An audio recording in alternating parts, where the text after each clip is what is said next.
প্রিয় BA, BCom এবং BSc second সেমিস্টারের ছাত্রছাত্রীরা, আজকে আমি যে বিষয় নিয়ে আলোচনা করব সেটি হচ্ছে তোমাদের যে এনভায়রনমেন্টাল এডুকেশান, পরিবেশবিদ্যা যে সাবজেক্টটি রয়েছে, যেটি তোমাদের 50 নম্বরের পরীক্ষা হবে ফার্স্ট সেমিস্টারের মতো।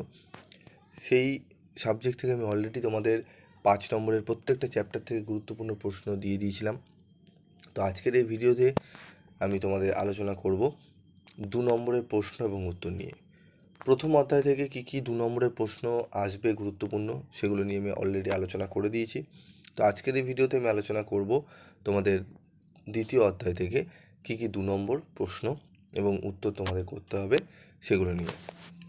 তো দ্বিতীয় অধ্যায় দেখে নাও। প্রথমেই হচ্ছে পরিবেশগত আইন বলতে কী বোঝো। পরিবেশগত আইন বলতে কী বোঝো দেখে নাও। পরিবেশগত আইন হলো জলের গুণমান, বায়ুর গুণমান, বিপন্ন বন্য প্রাণী এবং অন্যান্য পরিবেশগত কারণগুলির সাথে সম্পর্কিত আইন ও প্রবিধানগুলির একটি সংগ্রহ।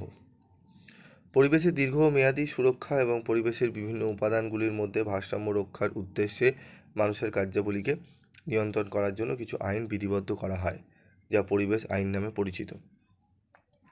পরিবেশ আইনের দুটি প্রয়োজনীয়তা কী? পরিবেশ আইনের দুটি প্রয়োজনীয়তা হলো মানুষকে সুস্থভাবে বেঁচে থাকার অধিকার প্রদান করা, বাস্তুতন্ত্রের ভারসাম্য রক্ষা করা। ঠিক আছে, তো টু দি পয়েন্ট অ্যান্সার তোমাদের করতে হবে, তোমাদের সেইভাবে অ্যান্সার করে দেওয়া রয়েছে।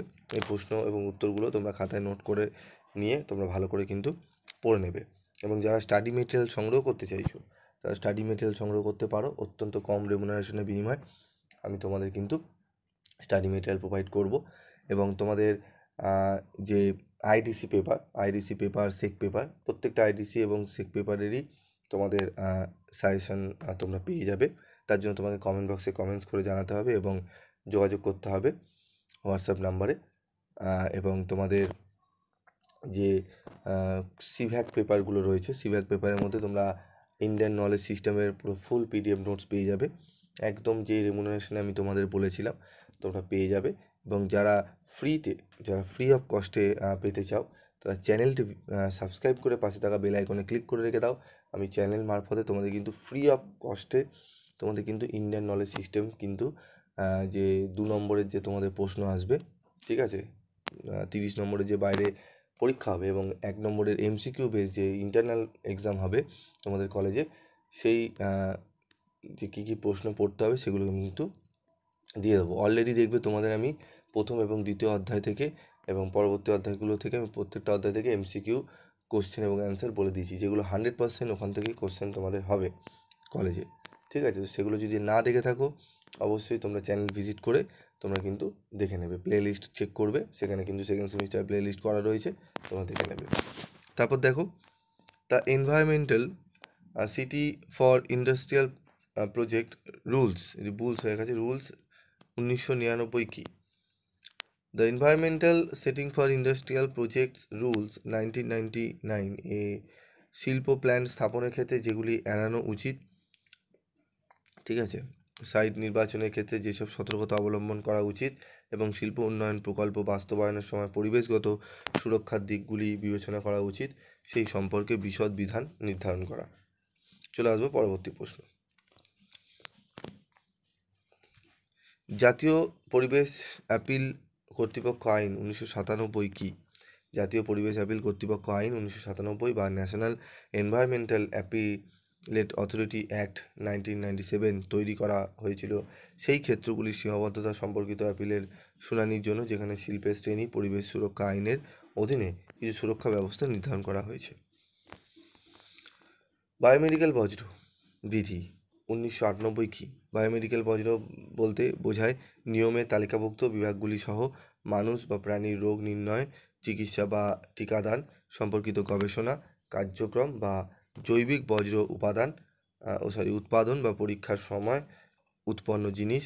বায়োমেডিক্যাল বজ্র ব্যবস্থাপনা এবং পরিচালনা বিধি 1998 হাসপাতালের বজ্র পরিচালনার প্রক্রিয়াকে সহজ করে, যেমন নিষ্পত্তি, সংগ্রহ এবং বাছাই।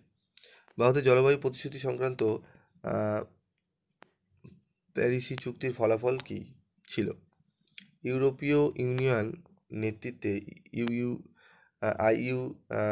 আইআইইউ নেতৃত্ব দিয়েছিল যখন মার্কিন যুক্তরাষ্ট্রে সম্মতিতে সর্বশ্রেষ্ঠ এবং উচ্চাকাঙ্ক্ষার দিক থেকে তৃতীয় স্থানে ছিল। প্যারিস চুক্তির উচ্চাকাঙ্ক্ষা বিভাগ কোন কোন দেশ ছিল? উচ্চাকাঙ্ক্ষা বিভাগে ইউরোপীয় ইউনিয়নের পরে চীন, দক্ষিণ Africa, Bharat, Australia, Brazil, Russia, মার্কিন যুক্তরাষ্ট্র এবং সৌদি আরব রয়েছে। প্যারিস চুক্তির কমপ্লায়েন্স ক্যাটাগরিতে কারা নেতৃত্ব দেয়? কমপ্লায়েন্স ক্যাটাগরিতে আইআইইউ নেতৃত্ব দেয়, যা চীন, অস্ট্রেলিয়া, দক্ষিণ আফ্রিকা, ভারত, রাশিয়া, সৌদি আরব, ব্রাজিল এবং মার্কিন যুক্তরাষ্ট্রে অনুসরণ করে। ভারতের জলবায়ু প্রতিশ্রুতি সংক্রান্ত প্যারিস চুক্তির পরিমিতি কীরূপ ছিল? যেসব জাতি তাদের জলবায়ু প্রতিশ্রুতি পূরণ করতে পারে বা জাতীয়ভাবে নির্ধারিত অবদান মেনে চলার ক্ষেত্রে উচ্চ স্থান পেয়েছে, সাহসী প্রতিশ্রুতিযুক্ত দেশগুলি উচ্চাকাঙ্ক্ষায় উচ্চ স্থান পেয়েছে। ভারতের জলবায়ু প্রতিশ্রুতি সংক্রান্ত প্যারিস চুক্তির ফলাফল কী ছিল? ঠিক আছে, ইউরোপীয় ইউনিয়ন নেতৃত্ব দিয়েছিল যখন মার্কিন যুক্তরাষ্ট্র সম্মতিতে সর্বশেষ এবং উচ্চাকাঙ্ক্ষার দিক থেকে দ্বিতীয় স্থানে ছিল। প্যারিস চুক্তির উচ্চাকাঙ্ক্ষা বিভাগে কোন কোন দেশ ছিল? এই উত্তরটি দেখে নাও, একটু রিপিট হয়েছে। তো এই প্রশ্নগুলো ভালো করে পড়ো, ঠিক আছে? এখান থেকে এই প্রশ্নগুলো কিন্তু খুবই গুরুত্বপূর্ণ প্রশ্ন। পরবর্তী ভিডিওতে আমি আরও কিছু 2 নম্বরের এই অধ্যায় থেকে আরও 2 নম্বরের কিছু গুরুত্বপূর্ণ প্রশ্নগুলো নিয়ে আলোচনা করব। তবে এই প্রশ্ন উত্তরগুলো ভালো করে খাতায় নোট করো, ডায়েরিতে নোট করো, করে এখন থেকেই পড়তে শুরু করো। আমি কিন্তু প্রত্যেকটা অধ্যায় থেকে তোমাদের কিন্তু ভালো মেন ইম্পর্টেন্ট কোশ্চেন কিন্তু 5 নম্বরে বলে দিয়েছি। 2 নম্বরে ফার্স্ট চ্যাপ্টার এবং সেকেন্ড চ্যাপ্টার আজকে বলে দিলাম, এবং আরও কিছু প্রশ্ন তোমাদের কিন্তু পরপর অধ্যায়ভিত্তিক আসবে। তো তার জন্য অবশ্যই কিন্তু চ্যানেলটির সাথে থাকবে, চ্যানেলটি বেল আইকনে ক্লিক করে রাখবে, যাতে যখনই আমি তোমাদের জন্য ভিডিও দেবো তার নোটিফিকেশান তোমরা সহজেই পেয়ে যাবে। এবং যারা তোমরা একটু খবর নেবে, যারা কিন্তু পিভি স্টাডি ক্লাস ফলো করে, শুধুমাত্র পিভি স্টাডি ক্লাস ফলো করেছে, কোনো তাকে টিউশনই নিতে হয়নি, বইও কিনতে হয়নি, তারা কিন্তু গ্র্যাজুয়েশন কমপ্লিট করেছে। ইনফ্যাক্ট এই বছরও তারা 6 সেমিস্টার দিচ্ছে, তারাও কিন্তু অনেক এরকম রয়েছে। তো আশা করব তোমরা বিশ্বাস ভরসা রাখলে দেখবে যারা খুবই একটু আর্থিক দিক থেকে অসুবিধা রয়েছে, তাদের কিন্তু খুব একটা অসুবিধা হবে না। তারা এই চ্যানেল থেকে অনেক বিনামূল্যে অনেক সাহায্য তোমরা পাবে, এবং সেগুলো ভালো করে যদি ইউটিলাইজ করতে পারো, ভালো রেজাল্টও তোমাদের হবে। আজকের মতো এটুকুই, দেখা হচ্ছে পরবর্তী ভিডিওতে। সকলে ভালো থাকবে, সুস্থ থাকবে।